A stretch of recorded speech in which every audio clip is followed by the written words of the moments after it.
Alright, I'm back with another video, and a better PC, so hopefully everything runs better and looks better.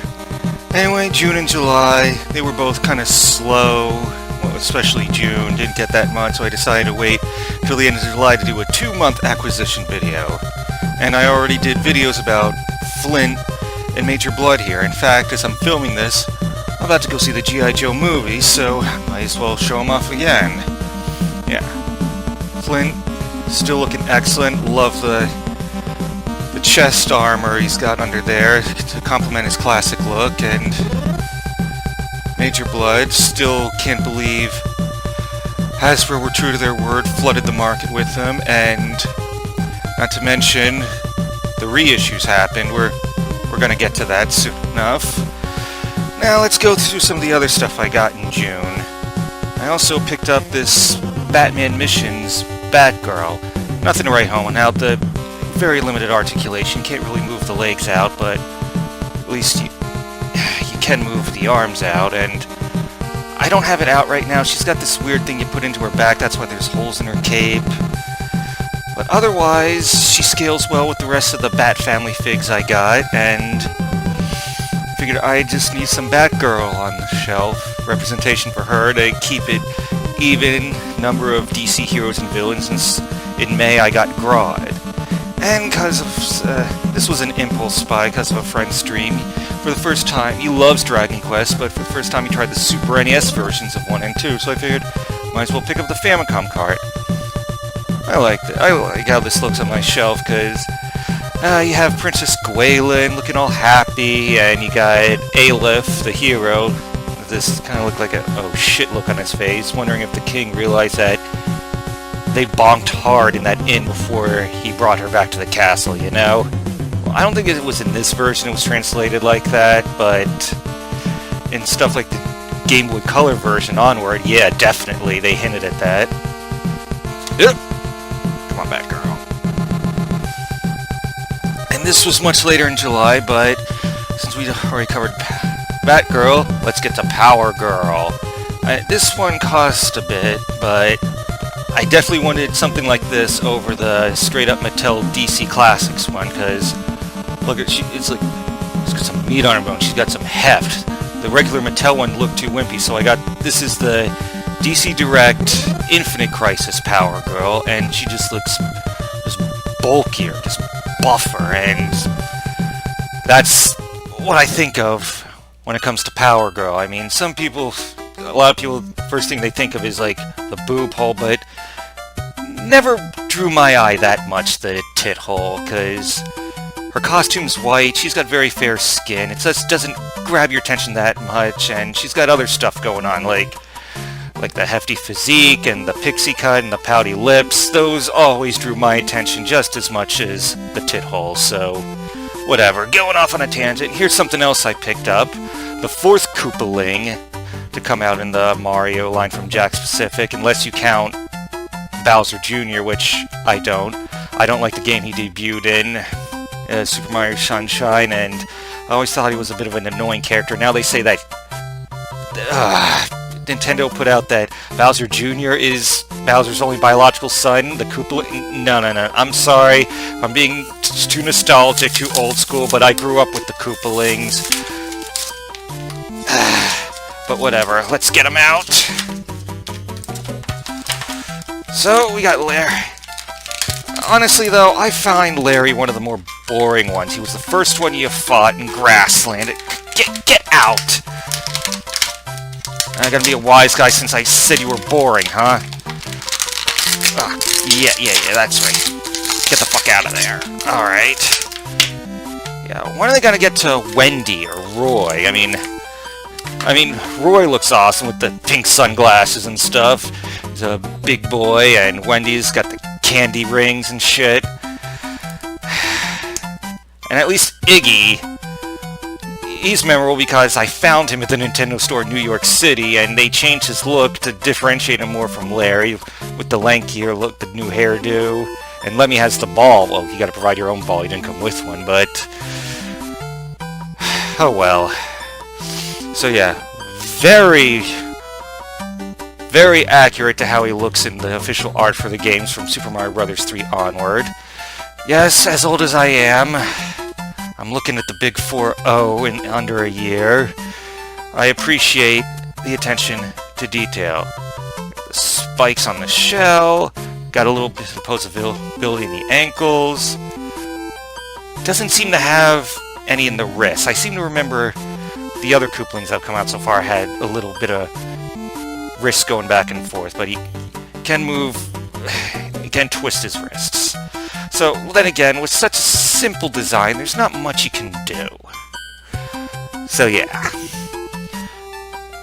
And later in July, there was, like, on the local Facebook collectors groups, a couple guys said they had some stuff at the flea market set up, so I went and found, well, this. I never read the comics, but, oh boy, I remember the show. This and SWAT Cats, why do they have to cancel them before they had run their course? Why? And a couple out-of-print anime DVDs. Urusei Yatsura from, let's see if I can pronounce it right, Rumiko Takahashi, the person behind Ranma 1/2 and Inuyasha. This is what put her on the map, and I watched about a third of this on YouTube before I went on to other things, and, well, these things are out of print. They can command a hefty price. They were $5 each, so I just wanted to snag them while I could. Why not? So yeah, some fun flea market finds, but let me just put them here for now. But now let's get to the nitty-gritty. Yes, in July, was it June or July that I don't remember. The months just blur together, but we had, yeah, it was early July. We had the Target Geek Out reissues, and the one I got, I already had Baroness, I already had Firefly, I didn't want any more Cobra Vipers, I passed on Beachhead, fuck the alternate roadblock.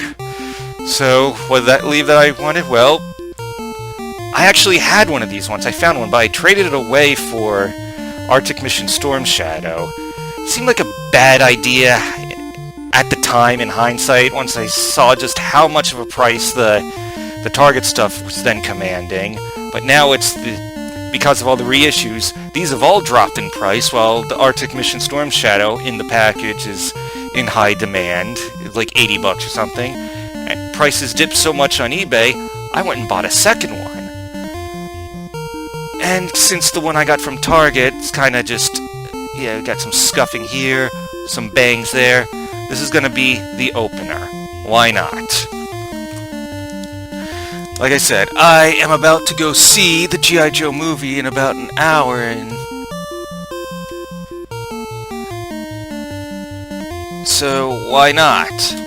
Every G.I. Joe Classified I've got thus far, I've shown opening up on camera. Why should this be any different? I mean, finally gotten some of these stuff reissues. People can actually get them now.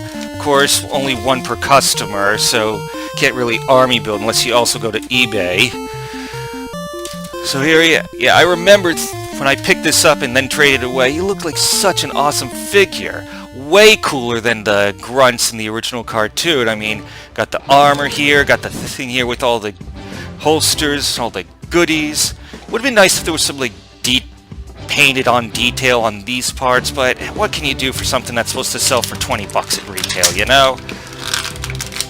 And again, they did recycle these parts for Major Blood over here, the legs specifically, but come on, alright,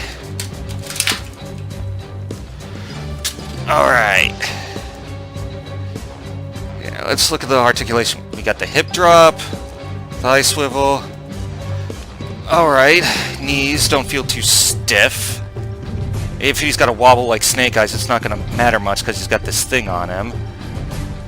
Yep, standard Hasbro male articulation. Up and down the feet. Bit of an ankle swivel. Goes up and down. Yeah, all the articulation you come to expect from Hasbro's G.I. Joe Classified and Marvel Legends and what have you. Let's get his accessories out now. Gotta get the helmet on. I mean, It looks cool without it, but for Cobra Troopers, you gotta have the helmet. Yeah, look at that. Now let's get him all his guns and stuff.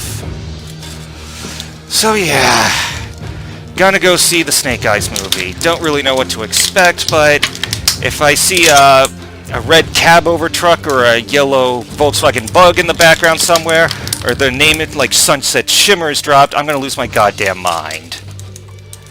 Yeah, My Little Pony G.I. Joe crossover. Why the fuck not? We've got G.I. Joe Transformers in comics for many years, and now, just now, there's My Little Pony Transformers, so why not G.I. Joe and Transformers crossover? Let me get all this. Okay, got one right here. He's got another one right here. And some people complain about the current G.I. Joe comics. They go, they're too politically correct or something. They try to introduce a trans character or something.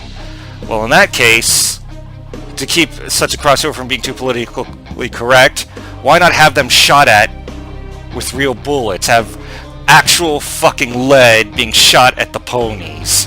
That'd stave off any criticism of toning things down, huh? Anyway, okay, he's all decked out in his gear. I'm not going to bother getting the rifle in his hands, because with these classifieds it takes forever to get it in, unless you, like, put him in hot water first to loosen him up.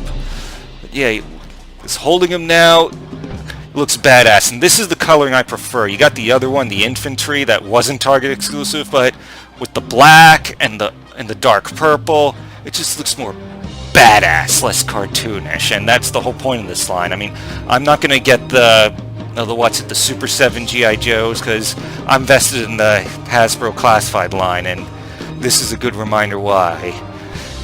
See if I can get some more of these down the line, because even though I don't have much room for a bunch of Cobra Troopers on the shelf, it just looks so damn awesome. Alright. So yeah, that's what I picked up for June and July. I don't know how much more I'm going to be picking up for the rest of the year. Again, space on the shelf is kind of getting slim. But whatever. See you next month, maybe.